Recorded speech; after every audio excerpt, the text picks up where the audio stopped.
Okay, for number 4 is to deliver the accessories and accessions. Now, what are these accessories and what are these accessions? Now, accessions are fruits of a thing or addition to or improvements upon a thing. Now, accessories naman are things joined to or included with the principal thing for the latter's embellishment, better use, or completion. Ngayon, say for example, you are you bought a kalesa kasama yung kabayo. The whole package, yung kabayo plus the kalesa. Now, in that case, the accessories are yung karwahe, yung gulong ng karwahe, yung tali na nagdidikit doon sa saddle na nagdidikit doon sa kabayo tsaka doon sa karwahe. All of those things are accessories. Yung mga bagay na it would not be complete without them, or yung mga bagay na used for embellishment to pampaganda doon sa kalesa. Like siguro kung meron mang designs or whatever yung kalesa, that those are included too. Accessions naman are fruits of the thing or additions to or improvements doon sa bagay. Example, well, pag yung kabayo buntis pala or nanganak siya, kapag kunwari nabenta na siya even before mga anak yung kabayo, that is a fruit and those are accessions. Okay?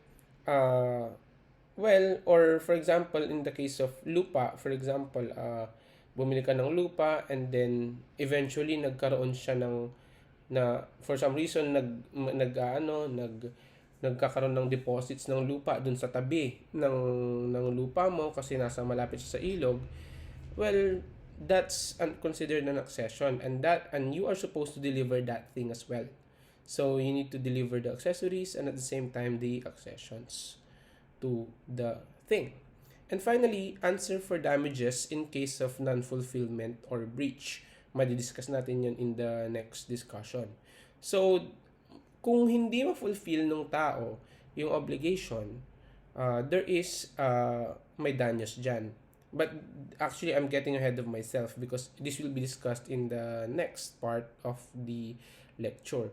So, in case na the debtor fails to comply doon sa obligation niya to deliver a specific thing, what can you do? If you're at the other end of the bargain, kunyari ikaw yung creditor, what can you do? Una, either you can demand specific for performance or fulfillment. What do you mean by that?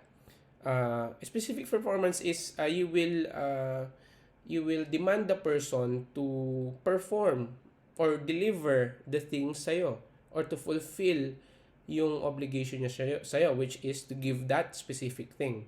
Pipilitin mo siya through court action na ibigay sa'yo yung kailangan mo or yung ibigay sa'yo yung napag-usapan yung ibibigay sa'yo. Or, you can demand for rescission or cancellation nung whatever contract you had, whatever agreement you had. Pwede yung pwedeng i-rescind or i-cancel.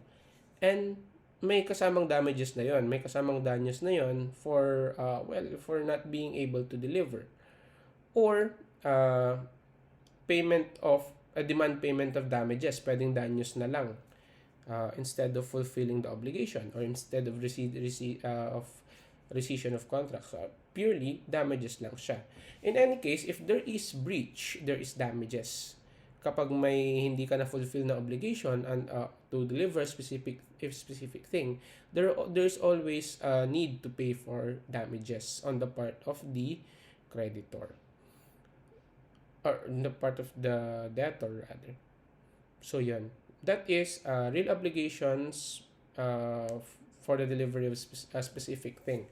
Now, what if the real obligation is to deliver a generic thing? Diba, kanina na-discuss natin yung specific thing is referring to just one specific thing. Well, that's kind of self-explanatory. We're referring to one identified thing na kailangan i-deliver. Very in-specify siya kung alin. But what if the obligation is to deliver a generic thing or a thing na, well, of generic nature? What do we mean by that? Kung kanina, the obligation is to deliver this specific phone. When we say generic thing, it, for example, uh, obligation to, I will sell my phone for, I will sell to you a cell phone for 1,000 pesos. Since I did not specify kung ano ang cellphone na tinutukoy natin, it could be this phone, yung pinakita ko sa inyo kanina, or this phone, or any phone for that matter. So, generic nga kasi. So, you can, so, under real obligations to deliver a generic thing, what should I deliver? Ano ang, what are my undertakings? Una, and actually the only thing that you need to do is to deliver a thing of quality intended by the parties. To deliver a thing of quality intended by the parties. Now, what do we mean when we say a thing of quality intended by the parties? Una, what is the purpose of the transaction? Una, for example, binigyan kita ng cellphone kasi any cellphone nga kasi nga generic thing nga yung pinag-uusapan natin. But what if I gave you a phone that is sira? It's still a phone, correct? Pero was that the intention? Yun ba yung quality na intended natin? Well, when we say of a quality intended by the parties, ano ba sa tingin mo, or ano ba ang intention, bakit siya bumibili ng cellphone to begin with in order for him to use? Well, if the intention is to para kahuyin at kung kumuha lang ng ibang parts, a dead phone that's not working is fine. Pero if the intention of the user is to use it, you cannot give a phone that is not working. So you have the obligation to deliver a thing of quality that is intended by the parties. Now, another example, baboy. Okay. Uy, pare, bili ako ng baboy mo. Okay. There's no specification kung anong klaseng baboy ang hinihingi. Okay. Pero, what if ganito? Pare, bili ako ng baboy mo yung pang lechon. Okay. So, there is still generic thing. Any baboy will do. Basta pwede for lechon. Ngayon, what if binigyan mo ng biik na bagong panganak pa lang? Well, that is baboy. Tama? Baboy pa rin naman yun. But does it serve the purpose intended by the parties? No. Diba? So, as a general rule, you are supposed to give something of a quality that is suited for the use nung bagay kung bakit siya binibili. For example, pare, ibilhan mo ako bigyan mo ako ng bentahan mo ako ng laptop yung para sa online class. Okay. Para sa online class ng anak ko. Now, will you give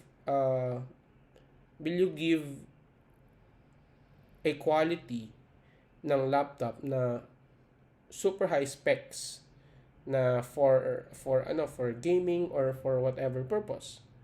No. Why not? Kasi the intention is for it just to run for it to be run for online schooling. Pero if he accepts, why not, 'di ba?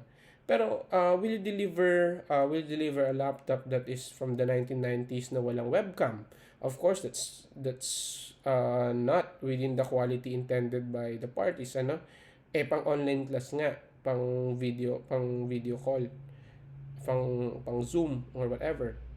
It's giving the kid a laptop na walang webcam is just not acceptable. Well, it's still a laptop, correct? But was it for the intended purpose? No. So, we need to consider in the delivery of generic thing kung ano ba yung intention nung what is the intention for for entering into an obligation. Ano? And if again if there is breach to in the delivery of that thing, what are the remedies of the what is the remedy of the creditor kung di nabigay yung dapat? Una, to demand specific performance or fulfillment plus damages. Ano ulit yung demand specific performance? To demand specific performance means to require him to fulfill your obligation, i-require mo siya na magbigay ng the thing of the same quality that you intended it to be, mga ganun. Pero you cannot demand naman anything of superior quality kasi hindi mo generic nga yun unless it's stipulated na you will give something of that quality, or demand rescission or cancellation with damages. In any case, you can cancel the sale in that case, and plus damages. Again, there is always damages kapag may breach. If there is breach or hindi pagsunod doon sa terms and conditions ng contract, there is always damages. Okay? So that is for real obligations. Again, there are two things that you need to remember when fulfilling and when dealing with real obligations. That is, real obligations could be an obligation to give a specific thing or a generic thing. Kapag specific thing, when we're speaking of specific things, there are a lot more obligations involved, like to deliver the thing, but not just that, to preserve the thing before delivery, to deliver the fruits, to deliver the accessories and accessions, and if in case there is breach, to answer for damages. So again, deliver the thing itself, preserve the thing, deliver the fruits, deliver the accessories and accessions. And for generic thing, the only thing that you need to do is to deliver a thing of quality intended by the parties. Again, we need to look into the intention of the transaction, of the obligation. What is it for? Para saan ba 'yon? Now, that is for real obligations.